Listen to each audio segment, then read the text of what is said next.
Let me tell you what it feels like to stand in front of a crowd, knowing they're laughing at you while they steal the land your father built with his bare hands. The HOA president, designer boots, fake smile clipboard stood there smirking, while her crew bulldozed the fence I grew up fixing with my dad. And then she handed me an eviction notice right there on the dirt like I was just another weed to pull up and toss.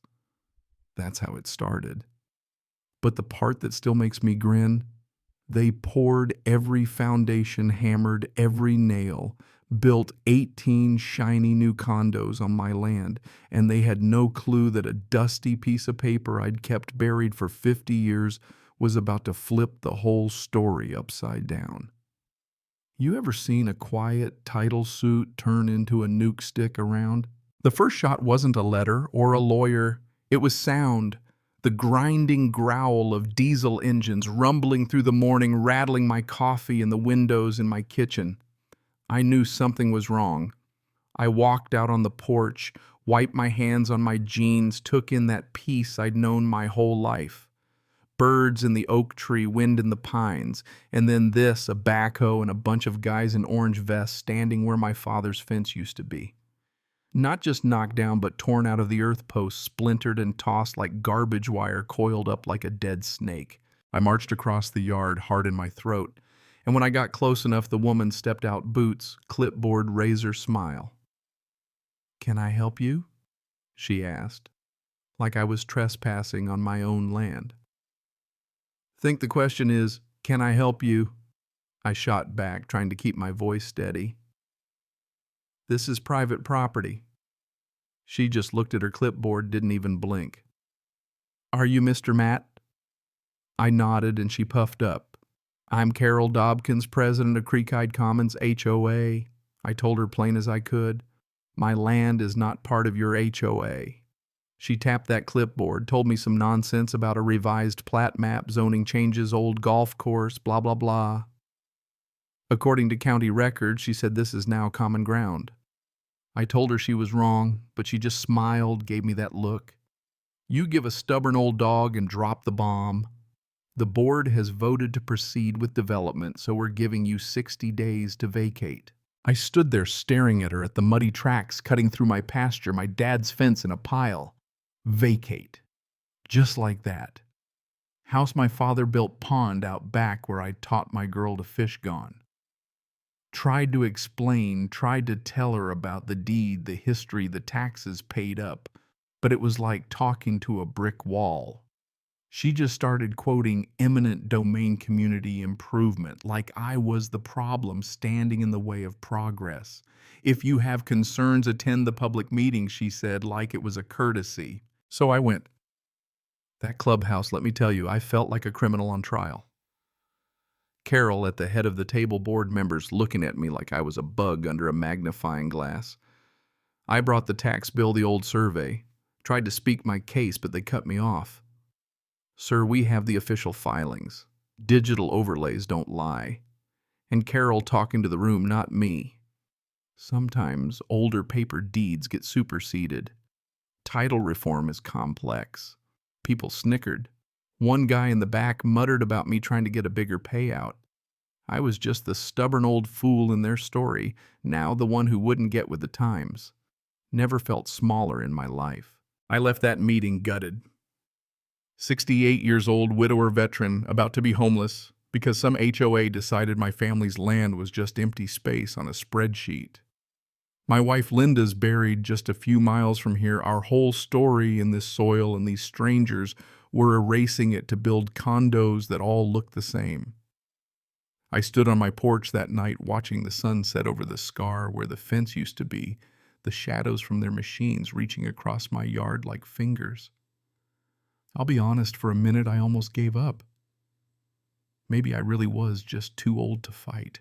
But then I saw the old oak by the pond, the tire swing from when Sarah was a kid, thought about my dad's hands setting those posts. They didn't just tear down a fence, they declared war on everything we'd built, and I wasn't about to roll over. That's not how a mat is built. First call I made was to a lawyer above the hardware store, nice guy, honest eyes.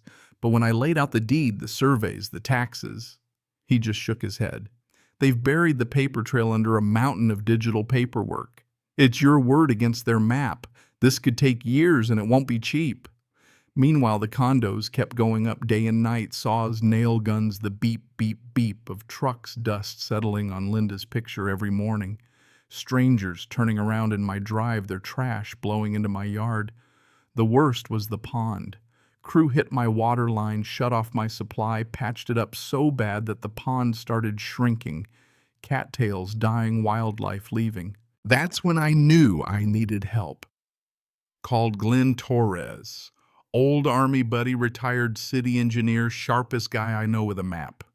He came by, we walked the property, then spread the old survey out on my kitchen table, compared it to the county's digital map. They're using a flawed overlay, he said, all based on a dead golf course project. Bureaucracy is lazy. Ray, they took the easy file, never checked the records. First time in weeks, I felt a flicker of hope. Didn't last long.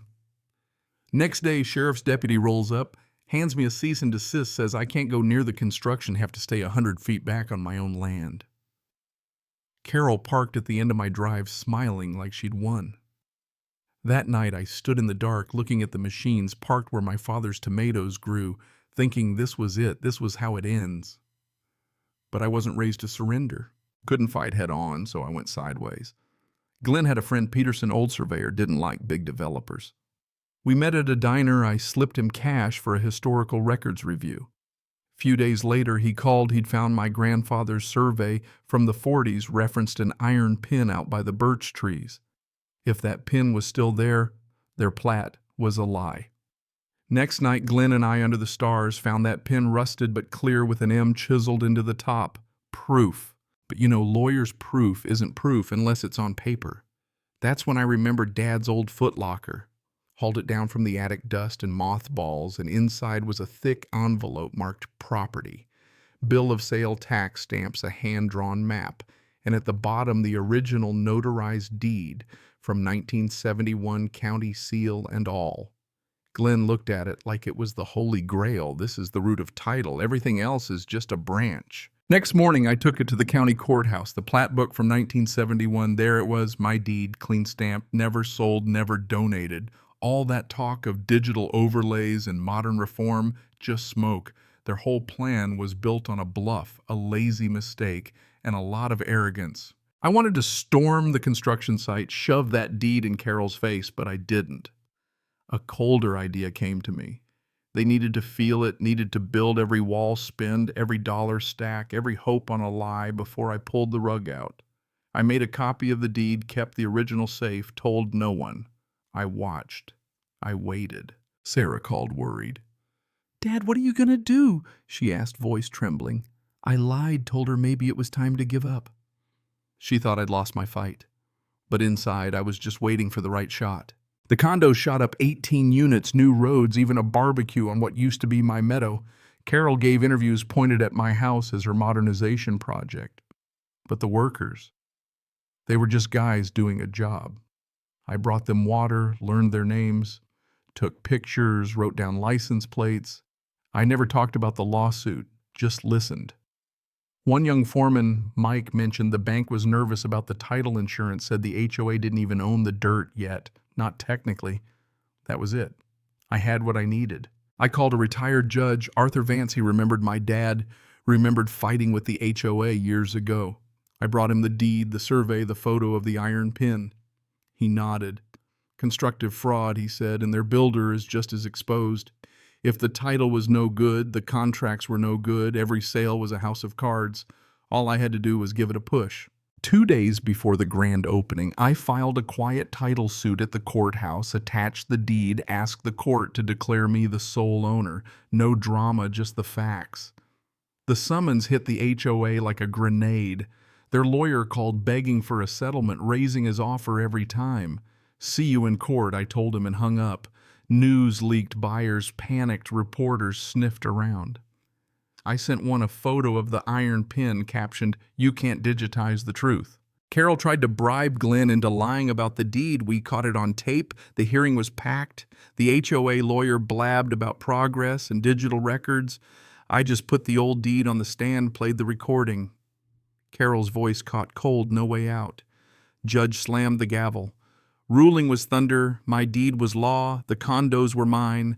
The HOA finished, Carol in cuffs, their insurance gone, the whole house of cards crashing down on live TV. The families who'd bought condos panicked, desperate. I offered them month-to-month leases, no HOA, just respect for my land and some community service to restore what was lost. Planting trees, fixing the pond, rebuilding the fence. I wanted neighbors, not enemies. My little fight made the papers. Sarah came home crying happy tears. You let them build it all first, didn't you? She said, and I just smiled. It wasn't about revenge, it was about justice and making sure no one else got bulldozed by arrogance. Carol tried to smear me online, couldn't let it go, got herself arrested for trespassing, still measuring fences in the dark, still trying to prove she was right. County called Glenn and me in, changed the zoning laws. Now they check every deed, every pin before a shovel hits the ground. They call it the Mat Clause. Every other Saturday, the new community comes together, fixing the pond, planting trees, laughing where there used to be dust, and shouting. I carved a little sign by the water, Linda's Bend. Feels like the world's balanced again. And here's what I want to know. If they came for your land, would you fight? Or would you let them build their empire on your family story? Drop a comment. Tell me what justice means to you. And if you think no family should ever have to fight a war for what's rightfully theirs, hit that subscribe button, share your story, and help make sure the truth never gets buried.